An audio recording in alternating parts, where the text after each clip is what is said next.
Bien le bonjour à vous, chers téléspectateurs de notre chaîne YouTube Gate of Light.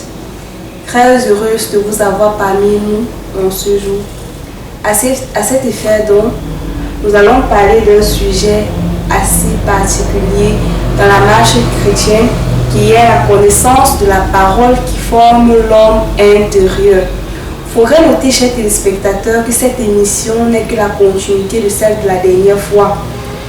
Ainsi donc, aujourd'hui, dans le cadre de notre mission, nous parlerons du mystère de la connaissance de l'homme intérieur. Quel est le mystère de la connaissance de l'homme intérieur? Comment connaître la parole qui forme l'homme intérieur puisqu'elle n'est pas visible? Chers téléspectateurs, pour pouvoir répondre à ces questions, nous avons invité pour vous le pasteur Rostand, qui est le berger du mystère Porte de la Lumière. Pasteur, bonjour. Bonjour, chers téléspectateurs. Bonjour, Charlène. J'espère que vous allez tous bien. Soyez grandement bénis dans la présence de Dieu. Et que le Saint-Esprit nous inspire ce soir et nous amène à vous conduire dans sa demeure. Soyez grandement bénis. Au nom de Jésus-Christ. Amen. Amen, pasteur. Une fois de plus, chers téléspectateurs, le thème d'aujourd'hui est la connaissance de la parole qui forme l'homme intérieur. Pasteur, quel est le mystère de la connaissance de l'homme intérieur? La connaissance du mystère de l'homme intérieur est le thème de notre message de ce soir. L'homme intérieur est la parole de Dieu. Et ce soir, nous allons parler de cette parole que beaucoup de personnes disent la parole de Dieu et disent que la parole est Dieu. Ce soir, nous allons entrer dans l'univers spirituel, c'est-à-dire l'univers du monde spirituel de la parole de Dieu. Dieu étant la parole étant Dieu. Comme il est écrit dans Jean 1 à partir du verset 1, au commencement était la parole. La parole était avec Dieu et la parole était Dieu. Amen. Donc, au commencement était la parole. Si nous comprenons bien, qu'est-ce que la parole? La parole est ce qui a créé toutes choses. La parole est Dieu. Bien aimé, tu dois savoir que la parole, avant qu'on ne voie la parole, qu'on entende la parole est née de la pensée. La pensée qui est dans le cœur est la parole. La pensée est née de la vision. Et la vision est née de la connaissance. La connaissance est née de l'esprit. Amen.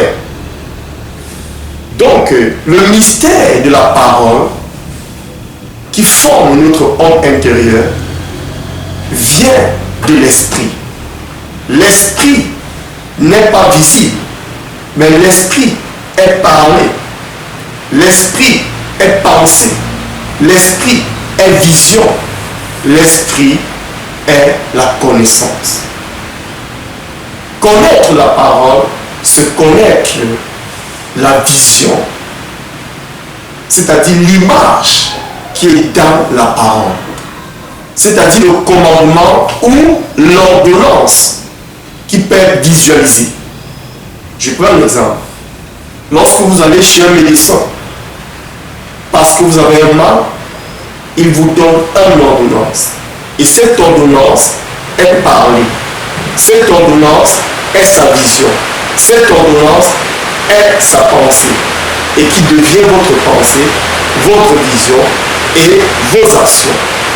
C'est alors on peut dire que vous ne fonctionnez pas sur votre parole.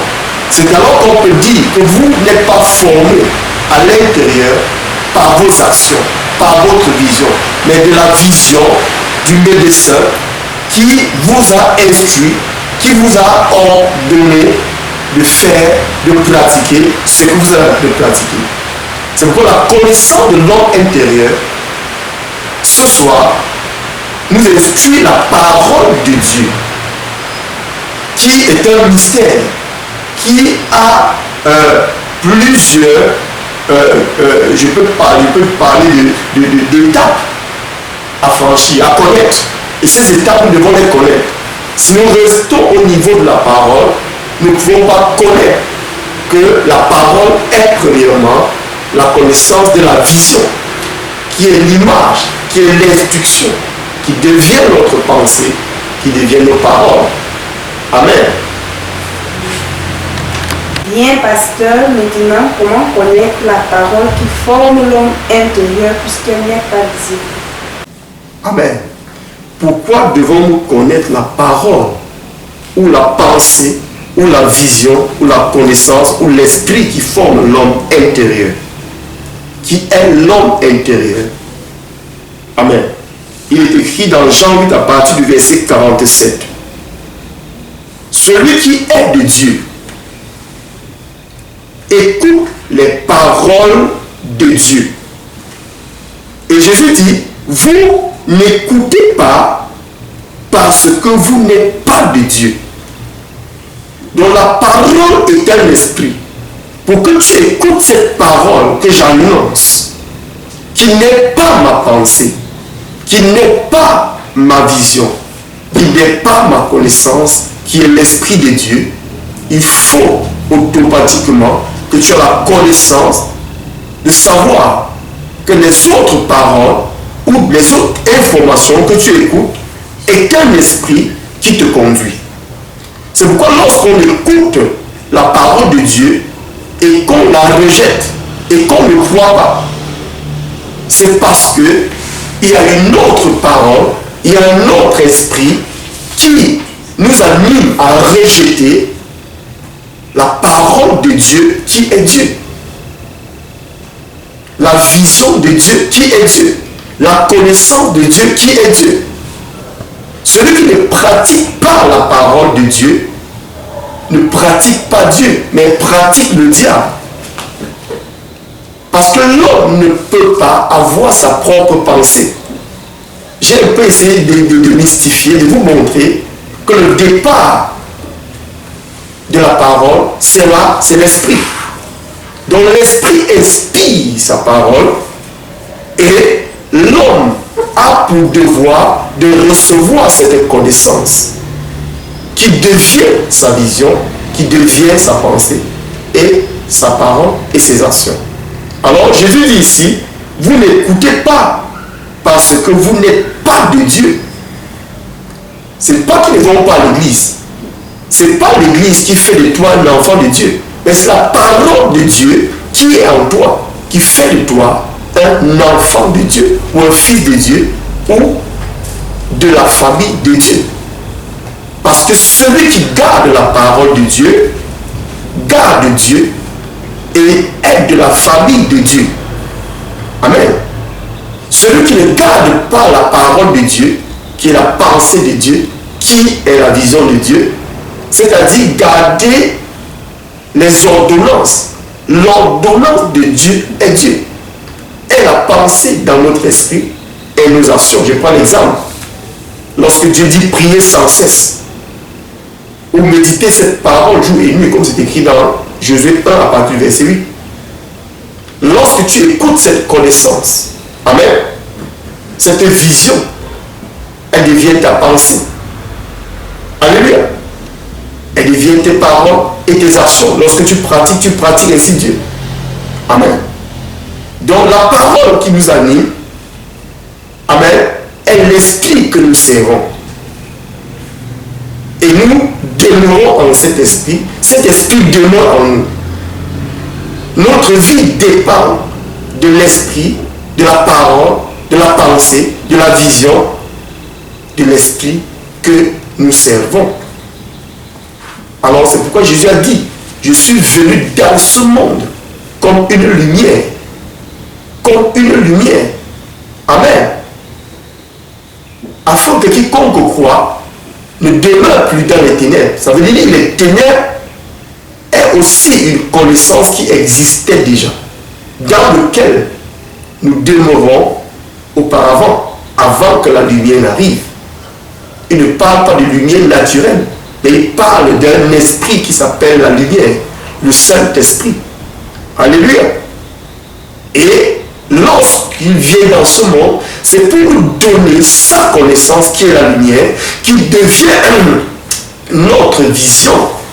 Nous avons la vision de la lumière dans notre esprit qui devient notre pensée, dans notre cœur qui devient notre parole. Et nous fonctionnons ainsi dans la lumière. Et nous sommes sortis des ténèbres, bien que nous marchions encore dans ce monde. Alléluia. J'espère que tu as été étanché et cela t'a éclairé. Amen. Amen. Merci, homme de Dieu. Maintenant, peut-on dire que toutes les paroles qui sont en nous viennent de Dieu, pasteur? Amen. Elle demande si peut-on savoir si toutes les paroles qui sont en nous viennent de Dieu. Je dirais, les paroles sont dans notre bouche, mais les pensées sont en nous. Alléluia. Et ces pensées deviennent nos paroles. C'est pourquoi dans la parole, Dieu dit, veille sur ton cœur, dans le proverbe, veille sur ton cœur plus que toute autre chose. Celui qui veille, amen, comme un gardien, est en train d'attendre quelque chose. Il veille pour voir si l'ennemi viendra. Il ne dort pas. Dieu te dit, veille sur ton cœur, parce que l'ennemi peut te donner son inspiration, qui devient une vision, qui devient ta pensée et qui devient tes paroles. Alors, si tu ne sais pas veiller dans ton cœur pour inspecter, pour voir les visions qui sont dans ton cœur, je prends l'exemple d'une vision. Amen. Je prends une personne qui a dans la pensée de faire du mal à son prochain. Cette pensée de faire du mal à son prochain n'est pas sa pensée, n'est pas sa vision, ne serait pas ses actions. Alléluia. Alors, cette personne est animée par l'esprit du diable, par l'esprit du monde. Amen. Je prends aussi un autre exemple. Une personne qui corrompt, qui est dans la corruption, je le dis. Cette pensée, cette vision de corruption, autant pour moi, n'est pas sa vision, ni sa connaissance, ni sa pensée, ni sa parole, ni ses actions. Alors nous sommes toujours animés par un esprit. C'est pourquoi l'Esprit de Dieu vient nous éclairer. Il dit, je suis la lumière pour vous éclairer. Il ne nous éclaire pas sur un chemin visible, mais il nous éclaire sur le chemin invisible qui est dans notre cœur, qui devient visible par l'action, par le mal ou le bien que nous posons. Chaque mal que tu poses est l'action, est la pensée, est la connaissance d'un esprit, est la vision de l'esprit. Mais beaucoup croient que lorsqu'ils font des œuvres, ces œuvres sont leurs œuvres. Non, l'homme n'a pas de capacité d'avoir de pensée. Une voiture ne peut pas fonctionner sans la pensée du chauffeur. Alléluia. Donc l'homme en lui n'a que la pensée de l'esprit qui l'inspire. C'est pourquoi Dieu dit veille sur ton cœur afin de savoir quel est l'esprit qui t'inspire. C'est pourquoi Dieu dit encore dans sa parole, demeurez en moi et je demeurerai en vous. Alléluia. Donc demeurer dans la pensée de Dieu qui devient nos paroles et nos actions fait que Dieu fonctionne en nous. Et nous vivons en Dieu et Dieu vit en nous. Alléluia. Sois grandement béni. Alors, pasteur, pourquoi devons-nous connaître la parole qui forme l'homme intérieur? Amen. Pourquoi devons-nous connaître la parole ou la pensée ou la vision ou la connaissance ou l'esprit qui forme l'homme intérieur, qui est l'homme intérieur. Amen. Il est écrit dans Jean 8 à partir du verset 47. Celui qui est de Dieu écoute les paroles de Dieu.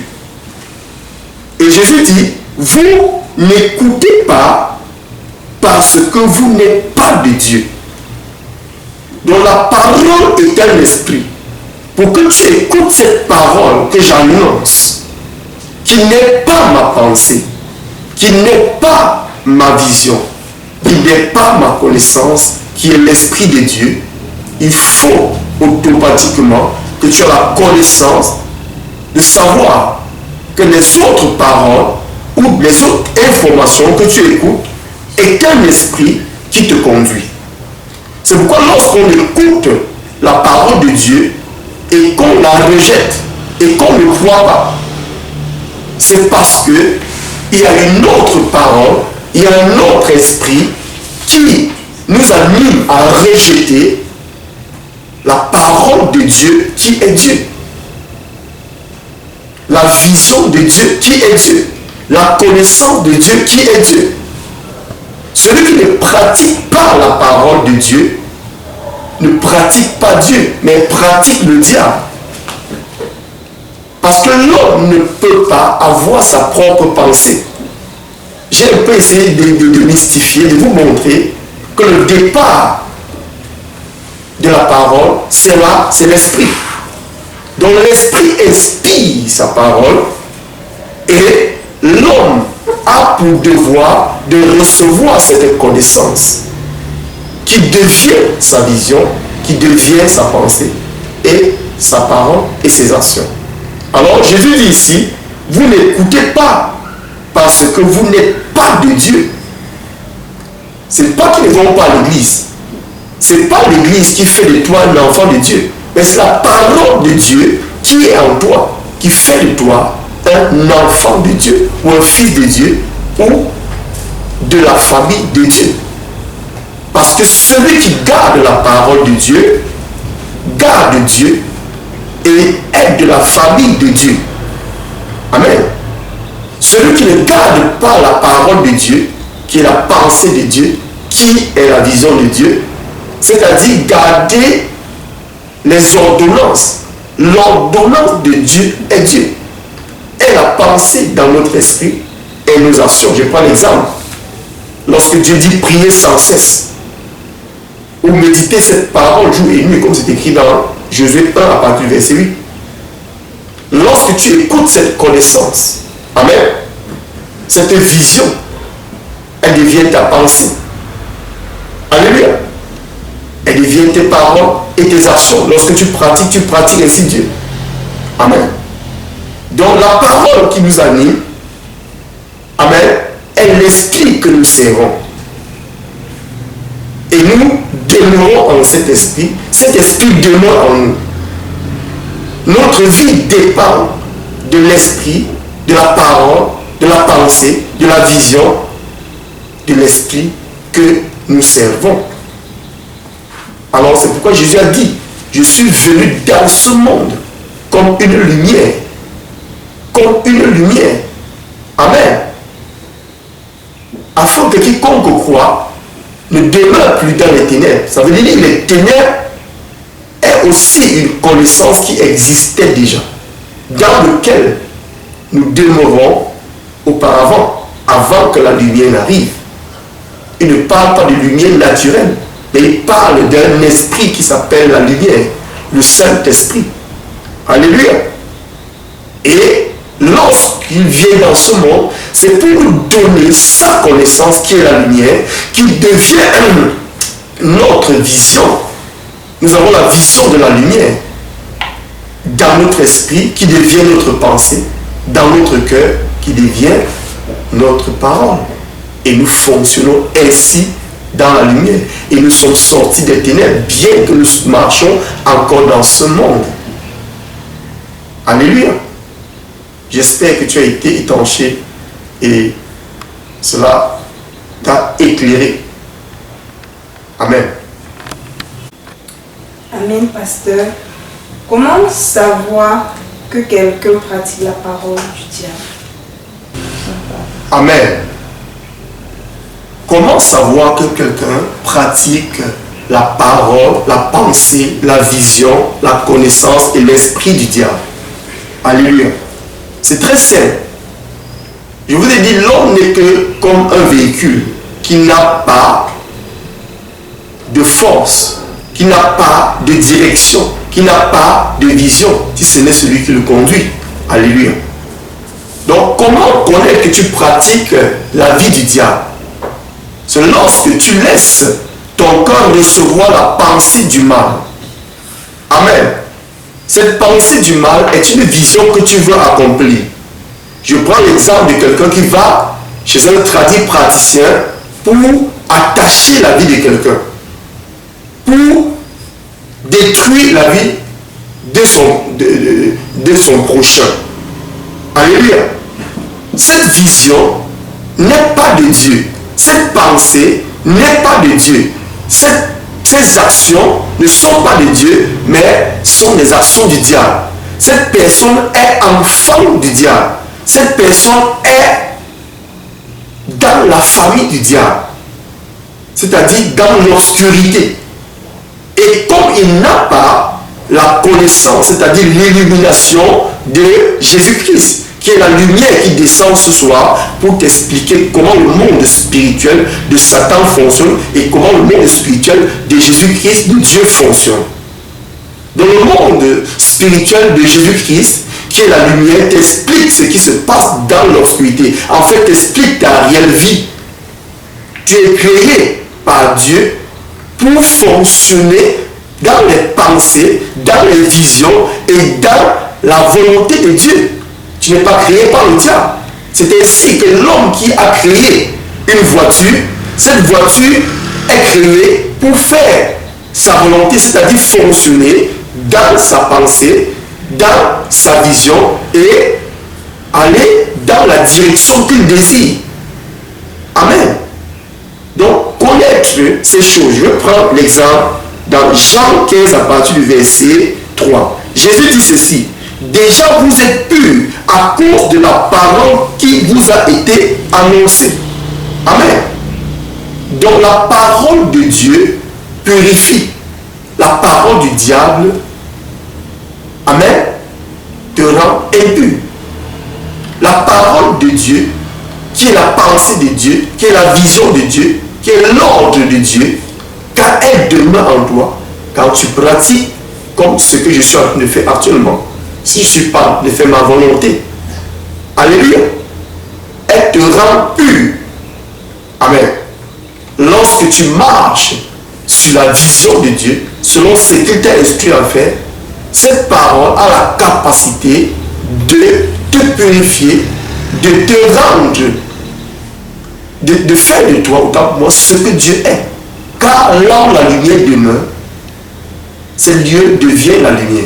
C'est pourquoi Jésus a dit: vous êtes la lumière du monde, une ville située sur une montagne. Au travers de sa parole, il nous donne cette connaissance, il nous donne cette vision, il nous donne cette pensée, il nous donne ces paroles. Alors si nous gardons ces paroles, alors nous devenons ce que Dieu a dit. Celui qui garde la parole de l'ennemi, la parole du vol, la corruption, la prostitution, du mensonge, ces visions ont des pas à poser sur la terre et ont des effets à manifester. Alléluia. Donc, nous pouvons comprendre quelle est la différence entre la parole de Dieu et la parole du diable. La pensée de Dieu, la pensée du diable. La vision de Dieu, la vision du diable. Qui est l'esprit de Dieu ou l'esprit du diable. Alléluia. Sois grandement béni. Voilà, chers téléspectateurs, c'était pour vous le sujet du jour. J'espère que vous avez été grandement bénis par le sujet. Surtout, n'oubliez pas de poser toutes vos préoccupations et vos questions en commentaire. Ainsi, chers téléspectateurs, merci de liker, d'activer la cloche de notification et de s'abonner pour ceux qui ne le sont pas encore. Sur ce, shalom dans la paix du Christ.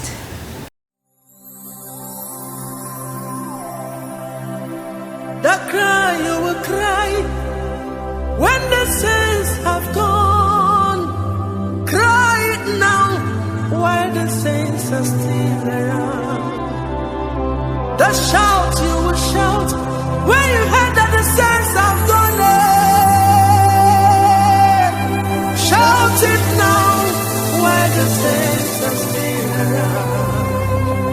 After rapture, there will be no more mercy. This is the time to ask for God's mercy when the saints are still around. Mercy will not be available when the saints are gone. Grace will not be available when the saints are gone. Mercy and grace will not be available when the saints are gone. Repentance is now when the saints are still around. Repentance is now when the saints are still in the world. This is the time to serve Him in truth and in spirit. Be conscious of eternity. Don't live your life anyhow. Oh, heaven is real, hell is real. Come to Jesus today. Seek Him when He can be found. Tomorrow might be too late. Oh, He's knocking at the door of your heart. Let Him in, He's waiting for you. Remember, He will not wait forever. He's available now. No, let Him in, He's waiting for you. Akwa ikebe, minuru nandi salawo.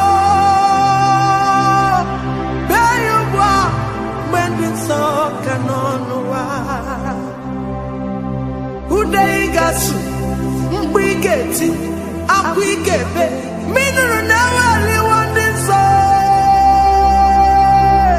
tiayubwa beyubwa mendiso kanonwa